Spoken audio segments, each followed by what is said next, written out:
Greedy and cunning, Lady Elizabeth Chudley spent her entire life trying to bury the greatest secret of her youth, an illicit marriage gone terribly wrong. She lied her way to the very top, making dangerous enemies along the way. Tainted by duplicity, Elizabeth set fire to her own life, and when the smoke finally cleared, she was a chilling shell of the beautiful woman that she once was. There's a reason history wants us to forget the scandalous story of Lady Elizabeth Chudley. Elizabeth experienced tragedy right out of the gates. When she was only 5 years old, her father, having squandered his money, met a sudden end.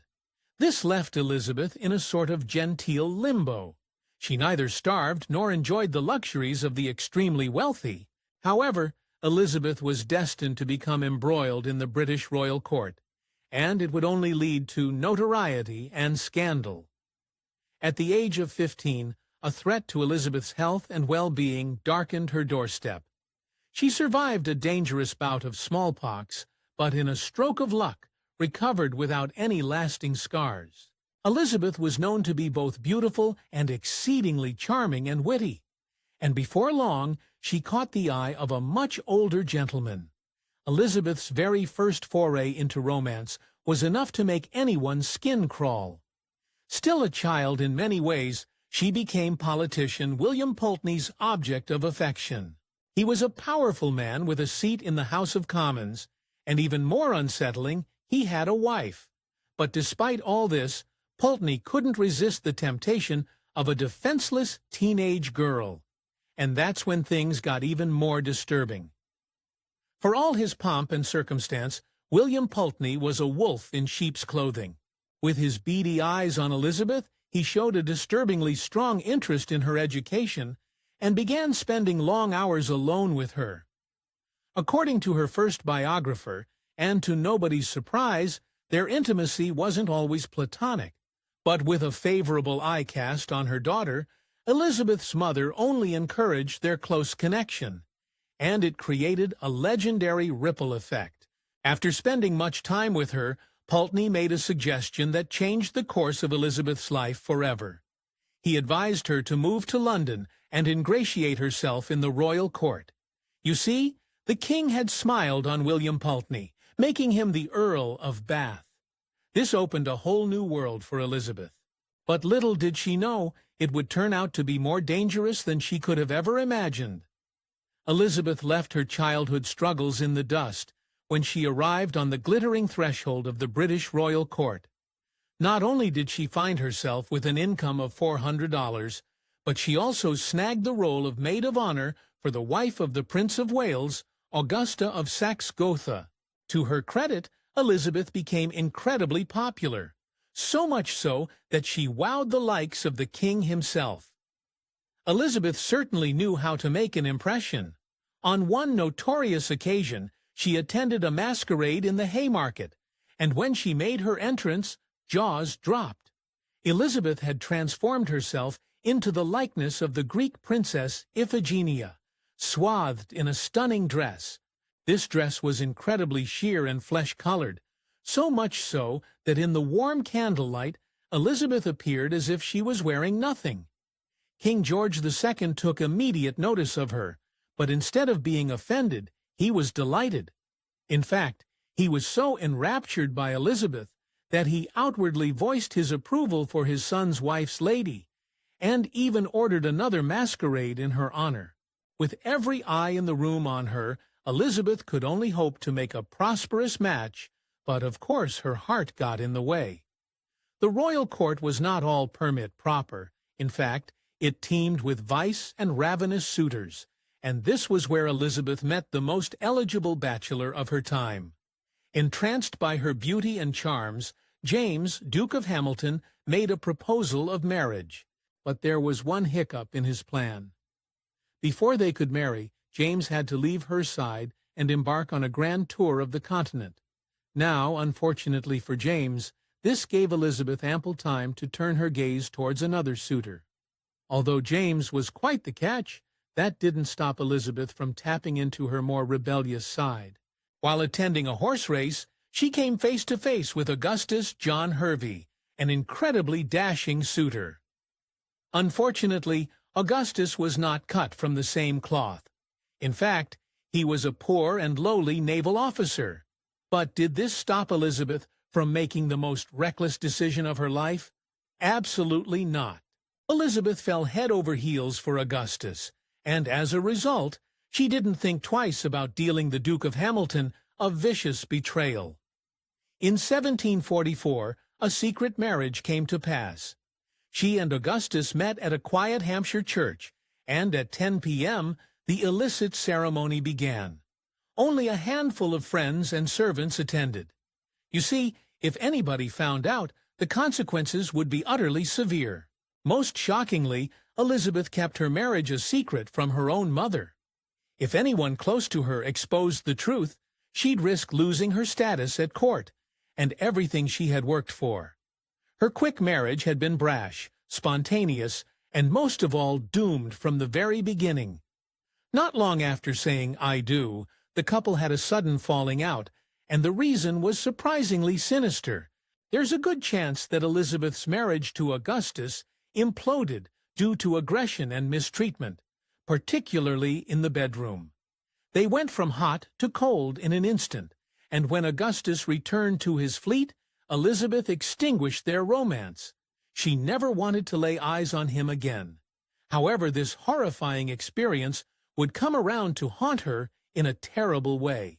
Despite her disappointment with her twisted first love, Elizabeth continued to bat her eyes in court. She was incredibly skilled at flirting and became linked to more than one notorious courtier. Even King George II had a soft spot for her, and while rumors hinted at a potential affair, Elizabeth for once steered clear of that kind of entanglement. However, she did take advantage of his keen favor. Under the appreciative gaze of the king, Elizabeth bestowed some of her perks on her own mother. The king gave her mother a role as a housekeeper at Windsor Castle. Now, both mother and daughter were brushing shoulders with royalty and enjoyed their hefty incomes. Nothing seemed to be going well for Elizabeth. That is, until her pesky husband returned home to England and ruined everything. By this time, Elizabeth acknowledged that marrying Augustus Hervey had been a disastrous mistake. When he made his presence known, she refused to see him, and that's when the threats began. Augustus used their secret marriage as leverage, threatening to reveal their relationship to the world.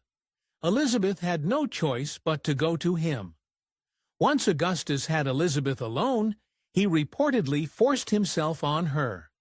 This chilling interlude wasn't bad enough, but when Elizabeth discovered that she was later pregnant, her courtly agendas took a back seat.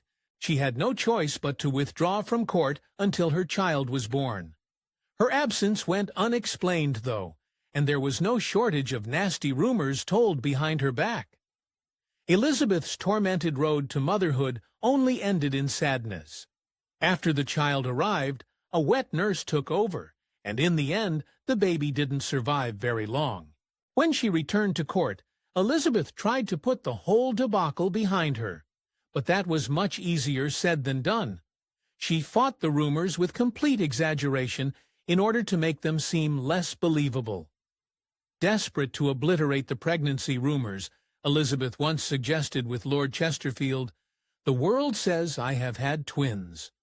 This response was brutal and oh so telling.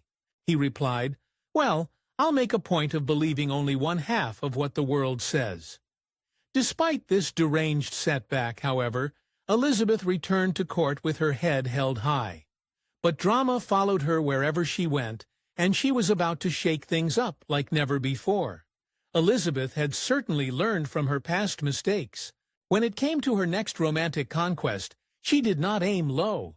The Duke of Kingston, Evelyn Pierpont, was just the kind of man to turn her life around. First of all, he came from a wealthy family.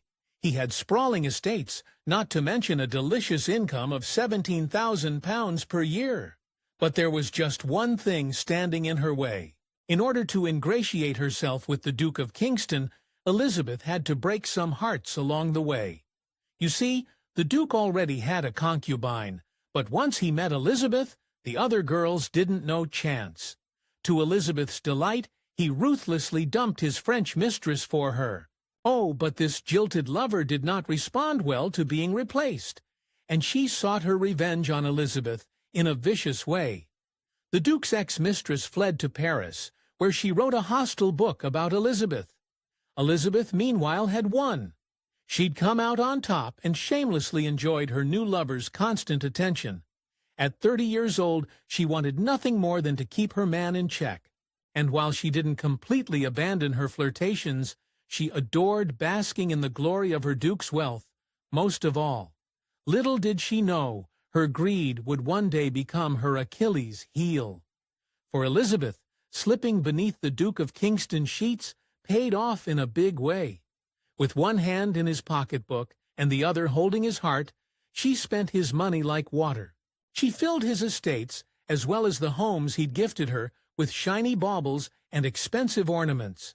The Duke kept her trussed up in the latest styles and provided every luxury she desired. Her life was a dream at this point, and above all, it afforded her protection from the fickle tongues of her peers, those that would otherwise tear her apart. By this time, Elizabeth's reputation had received quite a lot of damage. But even so, she remained a magnetic force within society. Who could resist her lavish parties plucked straight out of a fairy tale? There were fireworks and mountains of strawberries, tableaux, and endless entertainment. With all that said, high society was more than happy to turn a blind eye to the dark rumors that cast a shadow upon her character. But this would not last forever. Elizabeth had bagged the handsomest man in England and enjoyed her spoils to no end. But it was all about to take a very messy turn. In 1764, the Duke went behind her back and had a brief affair with a hatmaker. The betrayal caused Elizabeth to take a step back from their ongoing affair. And you can bet she used her freedom to kick up her skirts. Although Elizabeth enjoyed her comfy life with the Duke, she didn't take his deception lying down. During their time apart, she traveled to Europe, where she graced the court of King Frederick II of Prussia. There, she let her party-girl nature soar. At one of the dances, she drank far too much and ended up completely intoxicated. But wild nights aside, she still yearned for the Duke. So when he asked her to come back to him, she didn't hesitate. But just when her love life seemed to right itself, her past came back to ambush her from behind. Elizabeth just couldn't escape the blight of her first marriage. Her husband Augustus reared his head again, and this time with threats in tow. He wanted to sue her for a divorce so that he could marry another woman. Sure, Elizabeth wanted nothing more than to divorce him, but she had her reputation to worry about. A scandal like this could destroy her hopes of marrying her very wealthy Duke. She had no choice but to negotiate with her husband, the man she despised the most. In response to Augustus's nasty threat, Elizabeth quipped back with a chilling warning. You see, if Augustus exposed their marriage, she'd have to take responsibility for her staggering £16,000 in debts, a burden that Augustus had no desire to take on. So they put their heads together and came up with an underhanded scheme. To get both of them out of this mess, she would sue him. In many ways, Elizabeth and Augustus came up with the perfect plan. She sued him on grounds of his jactitation of marriage. And what is jactitation, you might ask? Well, it's when one claims to be married when they are not. During the trial, Augustus purposefully made his defense as weak as possible. Simple, cunning, and absolutely brilliant. In 1768, the court sided with Elizabeth and declared that the couple had never been married. Problem solved, right? Well, if you thought that this was over, you'd be wrong. This win seemed great and all, but there's an ironic twist to this story. You see, years before, in 1759, Elizabeth's greed caused her to make the silliest decision imaginable. She'd heard that Augustus's older brother, the Earl of Bristol, was on death's doorstep. If he passed, then Augustus would inherit the title and the fortune. effectively making Elizabeth a countess. Well, this was a prize that she just couldn't resist, and so she wanted proof that the marriage had occurred. Spurred on by the promise of fortune, Elizabeth rounded up the surviving witnesses of her marriage and asked them to sign an oath, providing the legitimacy of her marriage to Augustus. But the joke was on her. The Earl of Bristol did not succumb to illness as planned, and Elizabeth had to scuttle back into her hole. And 9 years later, her two-faced nature bubbled to the surface at the worst moment. At this point, she had publicly reaffirmed that she had never been married to Augustus. Elizabeth was a cunning opportunist, but it was only a matter of time before karma came calling. Now freed from the shackles of her first marriage, Elizabeth could freely marry the Duke of Kingston. In 1770, she finally captured her happily ever after, but a dark current ran beneath their blissful facade. Society letters from that time revealed some unsettling truths about this marriage. In fact, some reports allege that Elizabeth was a controlling spouse over her husband. Within society, Elizabeth was the boss of her home and husband. One account even claimed that she required the Duke to ask for her permission if he wanted to step outside for fresh air. However, in the end, the time together was heartbreakingly short-lived. Only 3 years after marrying, the Duke of Kingston passed away. This meant that Elizabeth, now a duchess, would inherit her husband's entire fortune. This was a hard pill to swallow for the Duke's nephew, who didn't stand to see a cent until Elizabeth herself would pass. All he needed was a reason to go after the Duchess for bigamy. And luckily for him, the opportunity presented itself in a shocking way. This time, Elizabeth would not escape her lies unscathed. This sordid unraveling began with a play. One of Elizabeth's servants had been in contact with the writer Samuel Foote, and he didn't hesitate to use the Duchess's fascinating life story as the basis for his play, A Trip to Calais. It's safe to say he did not paint her in the most flattering light. When Elizabeth found out, her reaction was nothing short of diabolical. Elizabeth certainly didn't appreciate being represented as Lady Kitty Crocodile, and that was exactly what Samuel Foote hoped for. You see, he had an inkling that Elizabeth would be willing to pay an exorbitant amount of money just to squash the play entirely. Unsurprisingly, she summoned him, and he answered her call. And when she asked him to read some of the play's passages to her, he watched as her expression morphed into one of horror. Elizabeth knew she had a problem on her hand. Seething with rage, she asked Foote how much it would cost to suppress the incriminating script. Samuel Foote was no fool, though. He had his desired price ready in his mind. A stunning $2,000 could buy his silence, and no less. Elizabeth was scandalized by the amount and offered only to pay $600, but Foote wouldn't budge. Her stinginess would be her downfall. Elizabeth Chudley did what she did best and went on the attack, but it backfired terribly. She ran to a member of the Whig Party, spouting accusations of blackmail. Meanwhile, Foote also had friends in high places. He took the story of Elizabeth's bigamy to Lord Hertford and insisted that there was evidence of her deception. But that wasn't the worst part. To make matters worse for Elizabeth, the Duke's disinherited nephew, Evelyn Meadows, also backed the claims of bigamy against the Duchess. She had no allies. Faced with mounting evidence, the grand jury decided that a trial was indeed in order. Elizabeth's worst nightmare was finally coming true. She had no choice but to answer the summons. If she didn't, she would be branded an outlaw. Little did Elizabeth know, this case was about to blow up in her face even more. It went to the House of Lords and caused an unprecedented sensation. Trial spectators flocked to Westminster Hall to watch the drama unfold. In fact, the stands were completely full. But that wasn't the worst part. Oh no, there were huge names in attendance. Queen Charlotte and her children, including the future kings. This was shaping up to be quite the affair, and it only got worse from there. Elizabeth's story ignited the interest of the entire nation. A rags-to-riches tale led by a manipulative protagonist. She clawed her way to the top. In fact, she'd become one of the richest women in Britain. And what's more entertaining than watching the high and mighty fall back down to earth? The gossip made this case infamous, and before long it raged out of control. Elizabeth Chudley earned herself a humiliating nickname, the Duchess Countess. You see, her first husband had recently become an earl, and so in a way she was both a duchess and a countess. Things were not looking good for Elizabeth. For her, the trial was a harrowing experience. Even her attire was as dramatic as this whole debacle.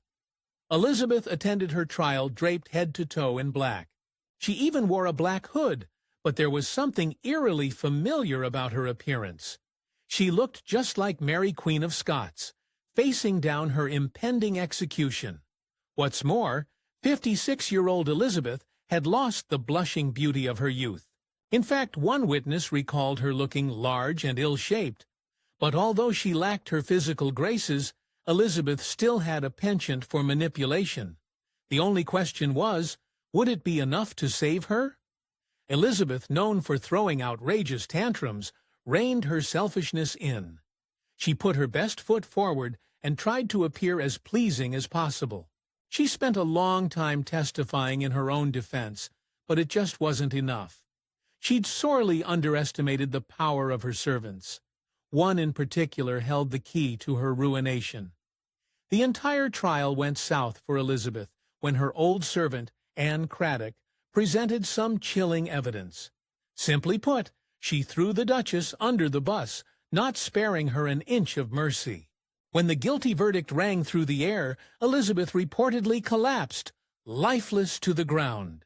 She was convicted of bigamy, but for Elizabeth, the fight was still far from over. If Elizabeth wanted to escape with her fortune, she had to act quickly. She knew that her husband's disinherited nephew, Evelyn Meadows, would want to sue her for the will to be overturned. He was also likely to bar her from leaving the country. Well, Elizabeth had one last laugh in her yet. She decided to trick him, and it was infuriatingly brilliant. Elizabeth's coach was very recognizable, and so she had her driver spared it all over town. Meanwhile, her home would be alive with a raucous party. To any outsiders, including Meadows, it would seem that she was very busy entertaining. This would give her ample time to escape. She liquidized as many assets as she could, and then fled the country entirely, landing in France with infamy at her back. Elizabeth had successfully slipped through the fingers of not only Meadows, but also her husband Augustus. He had wanted to divorce his wild wife once and for all, but because of their past transgressions, he was advised not to pursue it. As for Elizabeth, well, life was never really the same again. However, she still managed to wheedle her way into the favor of new high-class societies.